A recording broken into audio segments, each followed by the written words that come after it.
Winston Churchill disait « Mieux vaut prendre le changement par la main avant qu'il ne nous prenne par la gorge ».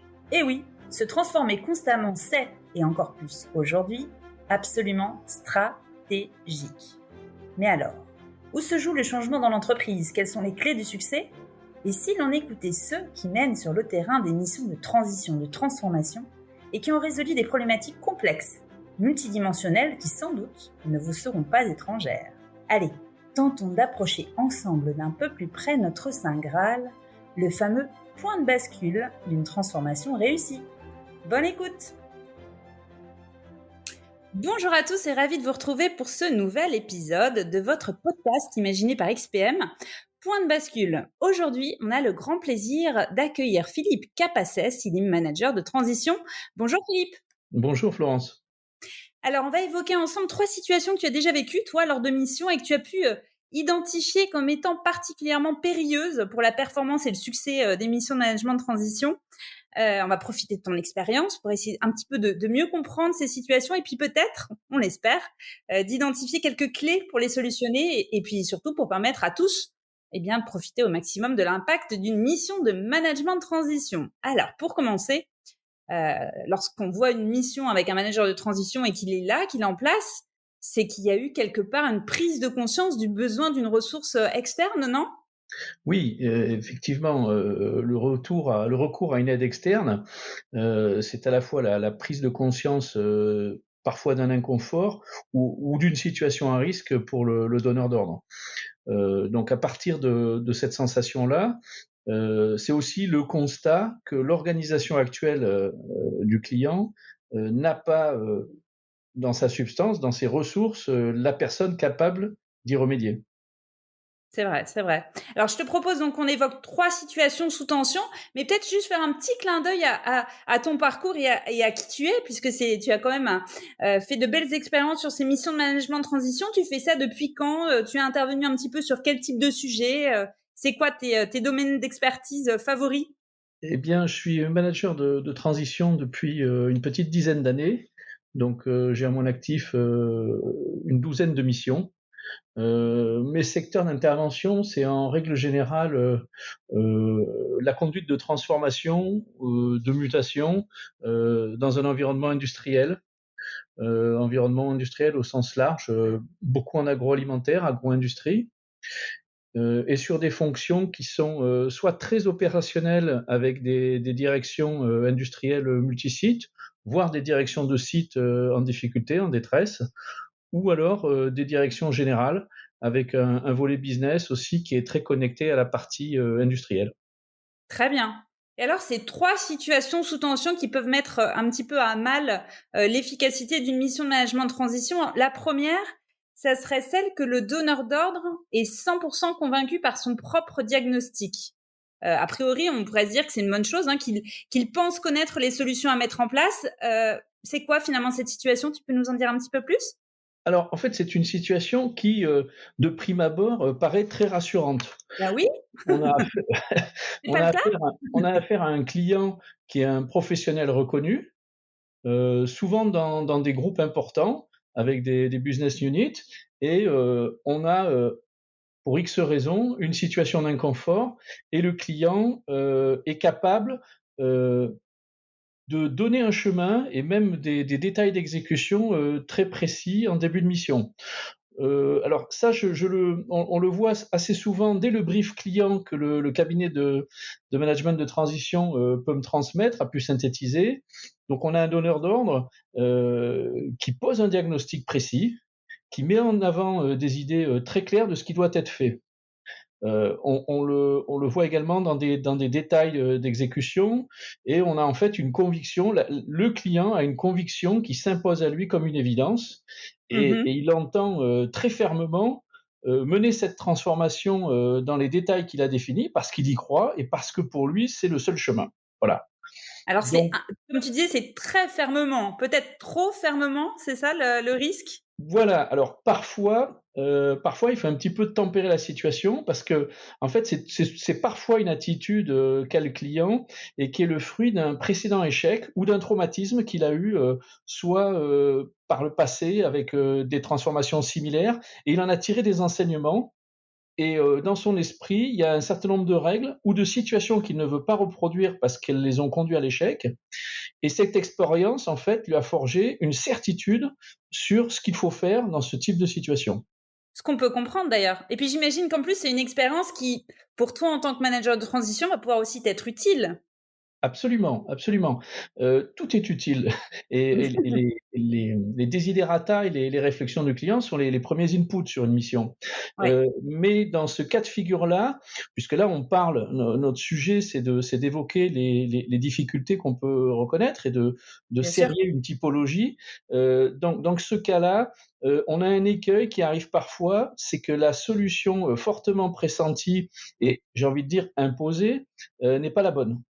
Mmh Alors, mh. on ne le reconnaît pas, de prime abord parce qu'on n'est pas des magiciens, mais dans les premières semaines de mission, on va percevoir des écarts et le devoir du manager de transition, c'est de l'expliquer et de le faire accepter au client, heu, en essayant et en réussissant à le convaincre avec un diagnostic étayé. Voilà, Qu'il y a d'autres options, d'autres chemins possibles que celui qui était, pressenti, par le donneur d'ordre.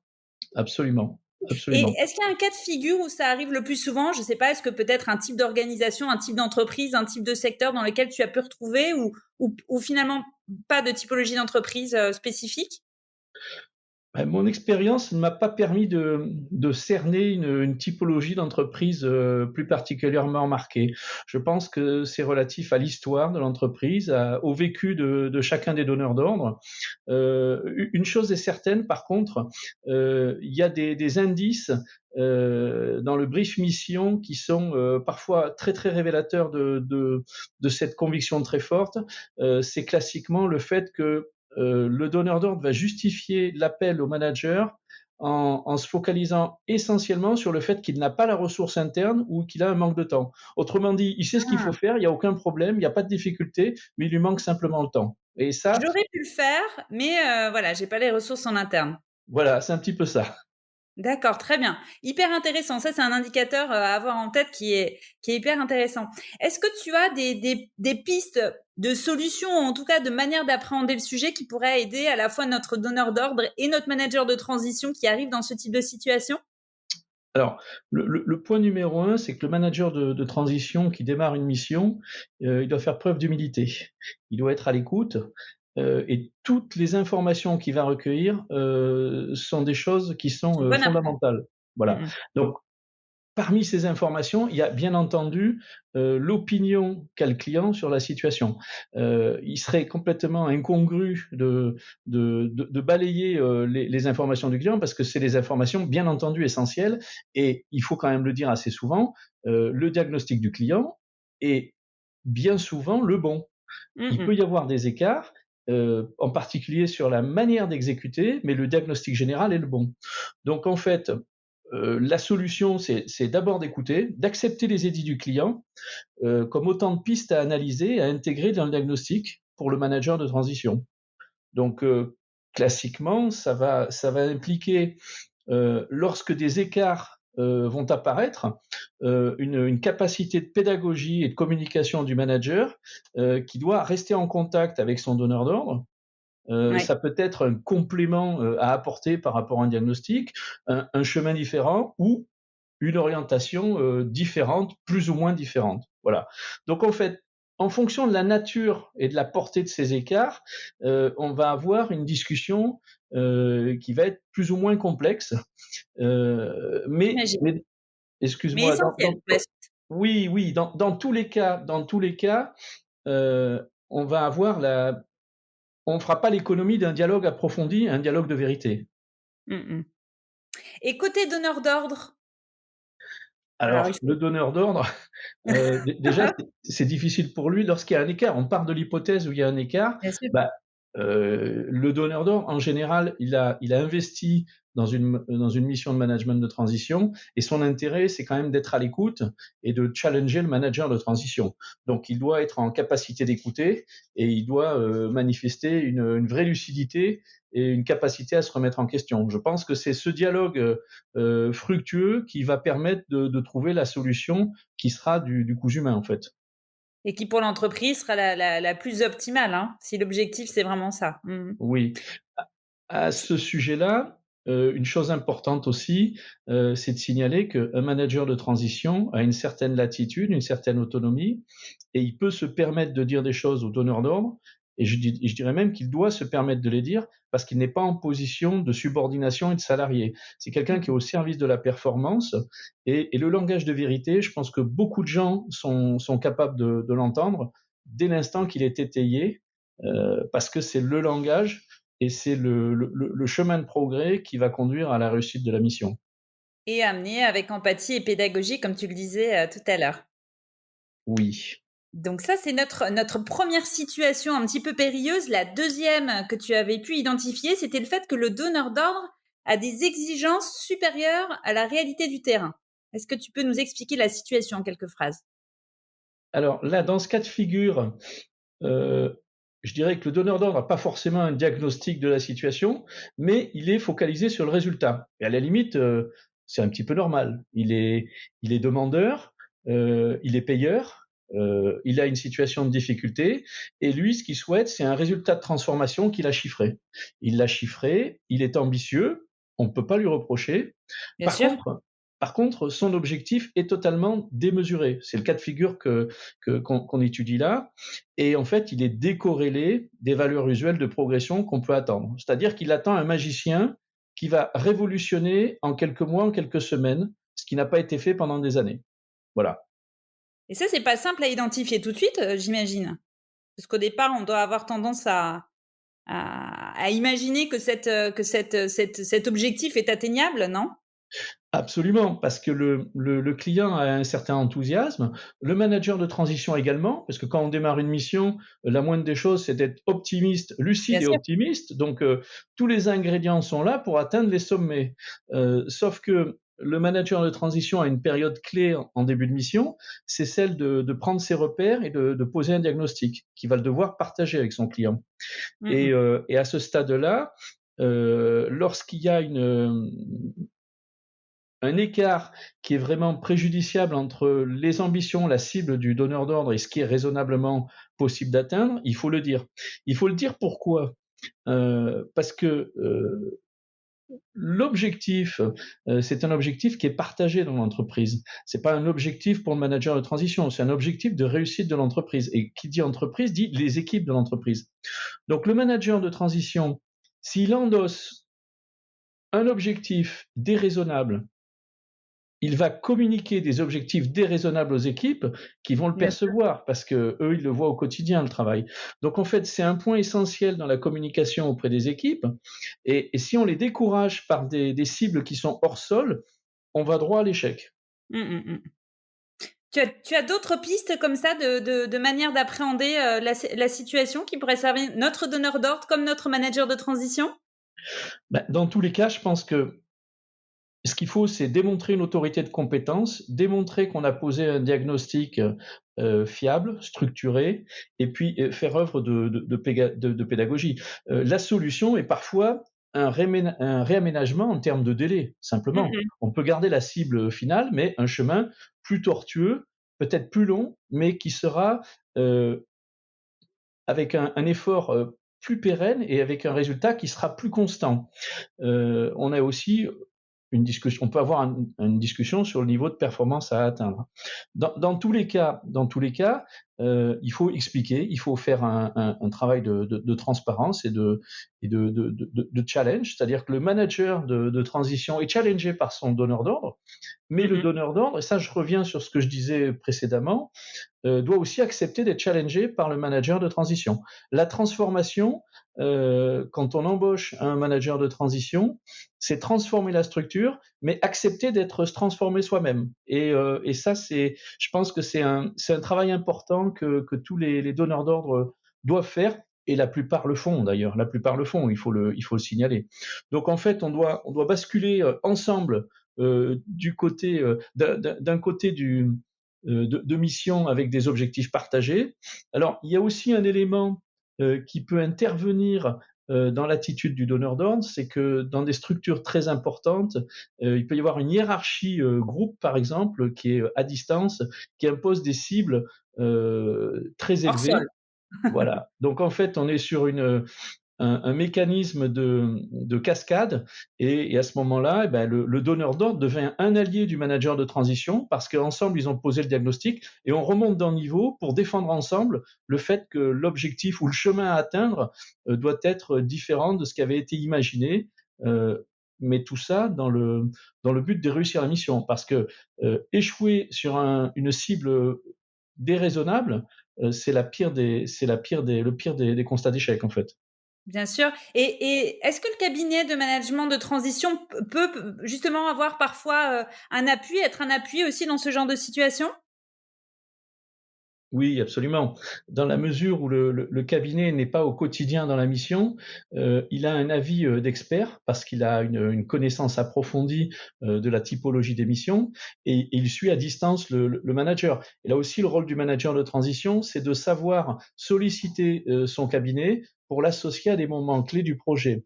L'intérêt aussi, c'est que l'intervention du cabinet de management de transition va permettre un avis tiers et Bien sûr. une forme d'intermédiation, une forme de conseil complémentaire à un travail très opérationnel du manager. Et je trouve que les clients, ils sont assez sensibles. Autre problématique que tu as pu identifier, c'était le dirigeant donneur d'ordre est en place pendant la mission de management de transition et en fait il va de manière s'intégrer, rentrer dans l'opérationnel, super motivé, mais finalement ça peut aller jusqu'à parasiter la situation. Est-ce que tu peux nous expliciter un petit peu plus la problématique? Oui, tout à fait. Ça m'est déjà arrivé par deux fois. En fait, face à des enjeux très prégnants, le client décide de doubler le manager de transition, doubler au sens apporter un concours supplémentaire par des ressources internes parallèles. Ça peut être un expert interne, ça peut être un concours opérationnel de terrain complémentaire par des organisations d'audit ou d'expertise industrielle. Donc en fait, le risque de parasitage de la mission du manager de transition est assez réel, avec une direction de mission qui devient floue. En fait, cette situation, elle part d'une bonne intention de la part du client, avec une envie Mmh. de faciliter les tâches du manager de transition, mais elle ne doit pas se traduire par une couche supplémentaire qui conduirait à du reporting inutile et le pilotage de ressources inutiles, parce que le management de transition, c'est quand même quelque chose qui doit rester flexible, souple, agile, et si on met une couche excessive d'organisationnel, surtout lorsqu'elles sont internes à l'entreprise, on va appesantir la mission. Voilà. Donc, C'est dommage. dans ce, absolument. Et alors, dans ce type de configuration, bah là aussi, il faut parfois faire de la pédagogie, il faut expliquer aux clients les éléments positifs qu'il apporte, parce qu'il faut les prendre quand ils sont positifs, et peut-être les cerner dans le temps et les rendre plus concentrés sur un domaine particulier qui peut aider le manager de transition, mais pas à 360 degrés en permanence. Donc, le donneur d'ordre doit en fait donner des clés sans tourner les serrures. J'aime Il bien doit ta aussi, phrase. Ouais, ouais, donner les clés sans tourner les serrures, elle est top cette phrase. Je la retiens. merci. Et surtout, je pense que il faut que le donneur d'ordre soit en mesure, soit capable de gérer son stress et d'accepter de lâcher prise. Et ça, le manager de transition, il est là également aussi pour avoir. C'est un élément qui doit apaiser le donneur d'ordre, pas pour l'anesthésier, mais pour le rassurer en lui disant vous êtes dans de bonnes mains, je vous rendrai compte régulièrement de ce que je fais et je vais travailler pour le bien commun. Et ça, il faut que le donneur d'ordre le comprenne. Quand il le comprend, alors ça prend parfois un petit peu de temps, euh, il donne de la confiance et là, il est beaucoup plus à l'aise. En fait, c'est une capacité à déléguer, quoi. On est dans Ouais. du management pur, en fait. Même si on est dans une discussion avec un tiers, on est dans la délégation. Et il faut laisser opérer le manager de transition. Pourquoi? Parce qu'il a une grosse expérience de certaines situations. Par contre, il a moins d'expérience de l'entreprise, bien évidemment, mais il a une certaine autonomie et cette autonomie, elle est nécessaire. Elle est nécessaire. Sinon, à quoi bon faire venir quelqu'un si c'est pour entraver son action et ne pas reconnaître l'expertise qu'il a pu développer à travers ses missions précédentes? Donc, en fait, la solution sur ce type de problématique, c'est que le manager doit garder de la proximité avec son donneur d'ordre. Je pense que ça, c'est vrai dans toutes les missions. Doit parler un langage de clarté et l'efficacité de la mission va passer par une organisation dans laquelle il n'y a pas de structure parallèle à l'apport du manager de transition, parce que sinon, évidemment, ça crée une confusion, une dissipation d'énergie. Lorsque vous avez des équipes à piloter, lorsqu'il y a des structures bis, ça crée un flou et c'est nuisible à la qualité de la mission. Parce qu'au final, tout le monde a le même objectif, on est bien d'accord. Absolument. Merci beaucoup Philippe pour ces 3 points, ces 3 situations périlleuses et surtout pour ton précieux retour d'expérience. Je trouve c'est très intéressant parce qu'on réalise vraiment à nouveau combien le succès, la performance de la mission, son impact, ça dépend vraiment à la fois d'expertise technique, d'expérience, comme celle que tu as pu avoir, mais aussi il y a vraiment cette notion de dimension humaine. Et il faut à la fois un savoir-faire et un vrai savoir-être de pointe. Et c'est quand même pas simple dans des contextes humains qui sont sous tension, avec des enjeux qui sont souvent contradictoires, complexes. Et puis je pense aussi, sans oublier que notre manager de transition, il est de transition, il est de passage. Et donc en plus, il doit garder en ligne de mire le fait qu'il va partir et que la transmission, l'appropriation doit se faire pour la suite, non ? Absolument. Absolument. En synthèse, en préparant cet échange, il y a une phrase que tu m'as partagée et que je vous partage de mon côté, à mon tour. C'était « Le manager de transition est un manager d'éléments perturbatoires ». Je trouve qu'elle est assez finalement symbolique et une bonne synthèse de l'échange qu'on vient d'avoir. Je propose pour terminer qu'on finisse avec une petite touche de sens. Toi, Philippe, qu'est-ce qui te passionne autant dans le management de transition ? On le sent déjà dans ta façon de parler, c'est très précis, mais on sent aussi tout l'enthousiasme que ça suscite chez toi. Qu'est-ce qui te plaît autant ? Je pense qu'un des premiers intérêts, c'est la diversité des situations, qui est un facteur d'intérêt qui est primordial. Et ensuite, un moteur important, c'est aussi le fait de vivre un challenge, le challenge d'une transformation qui va être utile et pérenne pour l'entreprise. Donc toi, tu es de passage, mais finalement, la transformation, elle, va être pérenne. C'est ça aussi qui est intéressant, Je pense que c'est l'objet et le credo du manager de transition. Ouais, et des jolis challenges intellectuels et des jolies rencontres humaines. Tout à fait. Merci encore Philippe, j'espère qu'on va avoir le plaisir de te recroiser très bientôt et on ne sait jamais lors d'une future mission de management de transition avec l'équipe XPM. À très bientôt. À très bientôt, n'en doutons pas. À bientôt. Merci d'avoir écouté cet épisode. Si ce retour d'expérience partagé vous a semblé utile et inspirant, n'hésitez pas à le partager sur votre fil LinkedIn par exemple. Rendez-vous le mois prochain pour un nouvel épisode. Et si d'ici là vous avez des besoins en management de transition, l'équipe des associés XPM se tient prête pour vous accompagner. À bientôt!